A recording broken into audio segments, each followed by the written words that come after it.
All right, what is good, ladies and gentlemen? It is the Mass Reviewer back again with another review, and today we are doing a review for Rio. This is a rewatch for me. This is in preparation for a viewer recommendation, which I'm gonna hopefully get out by tomorrow. I'm finally starting to, I said this in the last video, I'm finally actually starting to get into a good schedule for when to actually get stuff done, when to do the editing, when to do the uploads, when to actually watch the movies, when to watch the shows, when to do the rewatches. I'm getting into finally a good schedule where I'm actually I know when the best times are to do things, which is great. And so, yeah, I did manage to watch a movie today. And I think that this is actually the first movie that I'm watching in my dorm setup. So that it was interesting, but it wasn't that different. Like usually, I don't have a TV here, so I have to watch it on my laptop. But yeah, it's not that different. Like it's just, the movie doesn't like change in quality based on like the setup that I watch in it. So yeah, so I did manage to rewatch Rio today. This is a rewatch for me. I did watch the film a few times when I was younger, and this is the first time I'm watching it in a couple of years. So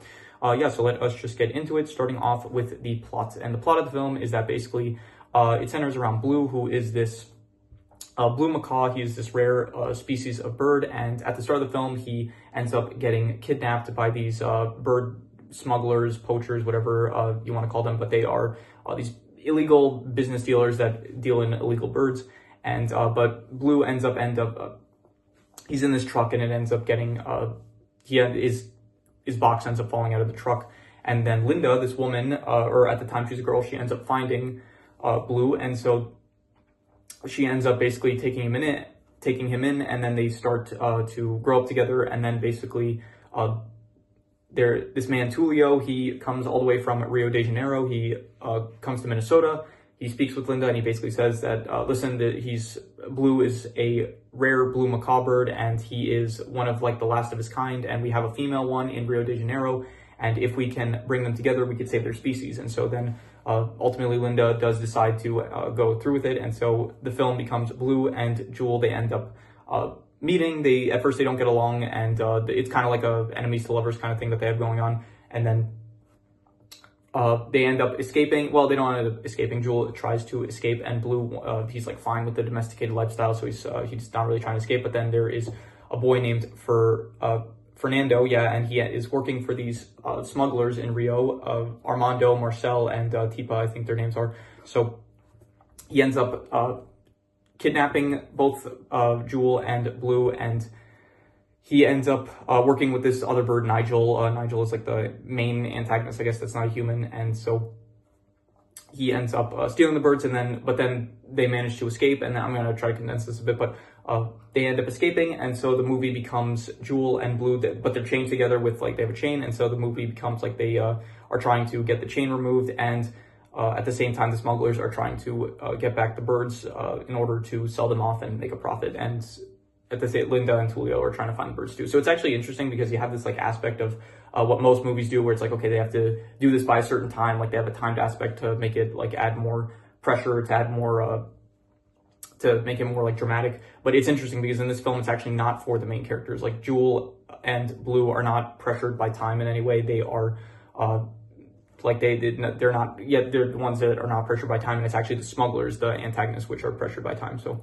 that was interesting, I guess. So overall, the plot, I would give it, I would say like a 7 out of 10. I'd say it was pretty good. I did enjoy it. It's worked for me. And yeah, let's move on to the characters. You have Blue, who I thought was a pretty good protagonist. He is kind of like very awkward at times, I guess, but he was good. There was Jewel, who was the deuteragonist, I guess you could say. She was the love interest, I guess, for Blue, and she is the one that is like she wants to be free and stuff, and they have like this dynamic where Blue is like, he likes humans, he likes being domesticated and stuff, but Jewel is the opposite, where it's like she wants to be free in the wild and stuff. So that was, I guess, a good dynamic. Other than them, you have Linda and Tulio, who are the humans. They have also kind of they both like each other, Linda and Tulio, so they got like a relationship thing going on, or not a relationship, but it's like they're both interested. I guess you could say, I don't know, you could say that, yeah, they both like kind of like each other. So they're, most of the film though, they're mainly trying to get back Jewel and Blue. They're trying to rescue them. So then you have some other birds. You have Nico, Pedro, Raphael, who are some other birds from Rio de Janeiro that are helping out Jewel and Blue to get freed from each other from the chain. You have Nigel, who is the villain, and other than him, you also have like the smugglers and stuff who are also trying to get back Jewel and Blue. And I think Nigel, he's a pretty, he's a fun antagonist. Like he is this like crazy bird, and that's like a pretty, he has like this fun laugh that's like pretty menacing and stuff. So I think he works as a villain more so than I'd say the smugglers. The smugglers are kind of just like more so comedic relief, although I do like Marcel. Marcel did feel like a pretty antagonistic character. So yeah, Fernando, who he was fine, but he was just kind of like, I don't know, he didn't leave too much of an impact on me. Like he originally, he steals the birds because he needs the money, and then he ends up working with Tulio and Linda in order to save the birds. And so, and I think by the end of the film, maybe they end up adopting him. I don't remember. So like, I don't remember. I don't know if he's in the, like, there's a sequel for this film. I don't remember if he's in it. So anyone else that I forgot to mention? I think I covered pretty much everyone. There's the monkeys, I guess, that show up in like one scene, and they don't really get anything done, but you know, they were fun for the bit that they were in. So yeah, overall the characters, I would probably give like I'd go like a 7 out of 10. Again, pretty good, I'd say. I liked the characters, and so yeah.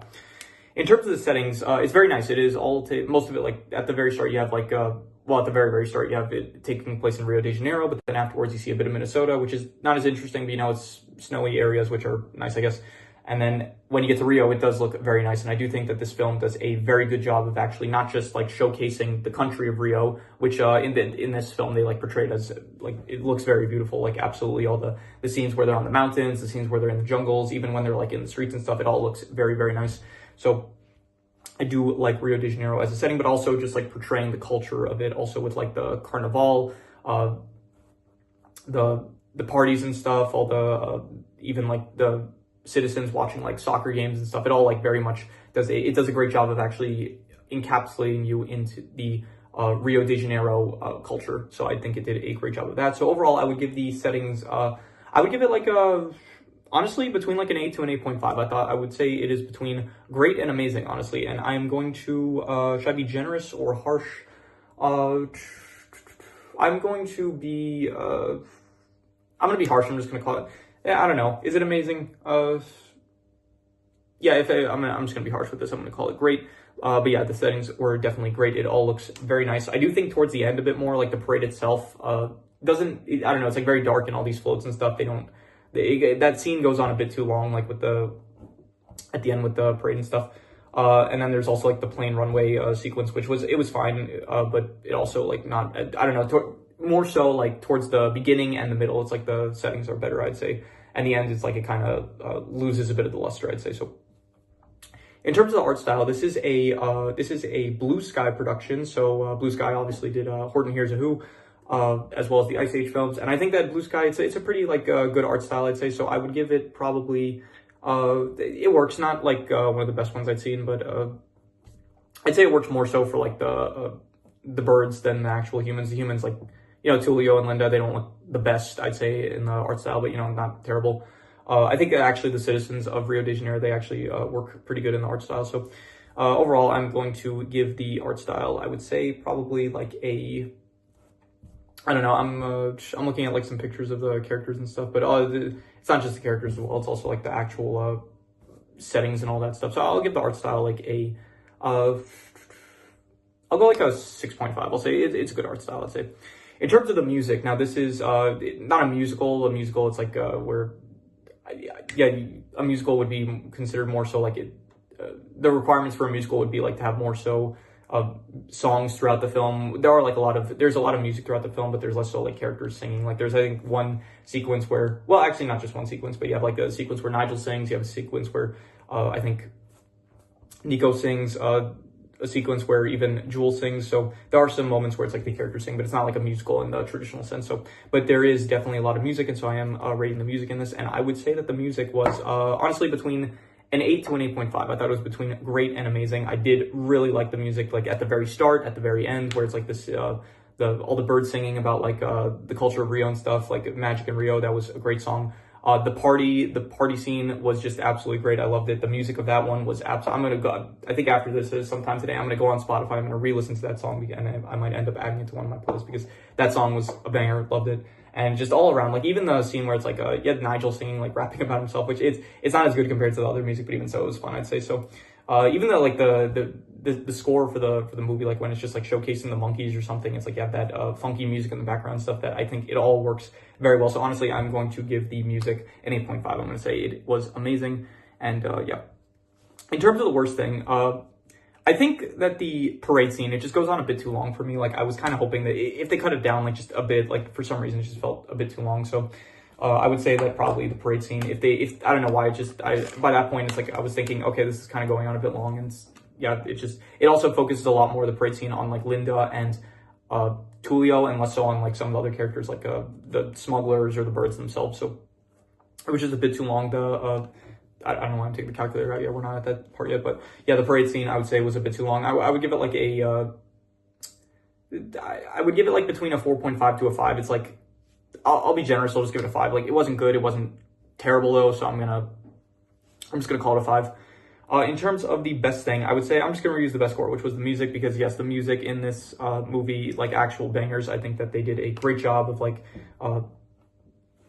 encapsulating the feel of Rio de Janeiro in all the music and stuff, and I thought that just all the music was just absolutely amazing. So another 8.5 for the music. Any extra notes that I did not get to? Let's see here. I said the music was a banger. A lot of bangers in the music, the soundtrack and all that. Did a good job of showcasing Rio. The party scene was great, one of my favorites in the movie, and yeah, that is all the extra notes I have. So I'm going to do the calculations. So King Crimson. All right, so it ends up coming out to about a 7 out of 10, but I think I would give it higher than that. I think I would probably go with, honestly, like I would go like a 7.5 to an 8, I'd say. I'd say it's between very good and great. And honestly, I'll be generous. I'll give it an 8 out of 10. I did think that it was honestly really good on rewatch. Like when I thought like going into it, like, oh yeah, I remember it's like pretty good when I was a kid, but then on rewatch, honestly, I did like its, I don't know, a lot more than I remember it, like remember liking it. So I would give it probably an 8 out of 10. I would say I thought it was great. And yeah, so 8 out of 10, I'd say. So yeah, but if you have any recommendations, any shows, movies, video game stories, anime, web series, anything that you want me to review, leave it in the comments and I will maybe possibly check it out. But with that said, that is pretty much all there is to it. So let's leave it at that.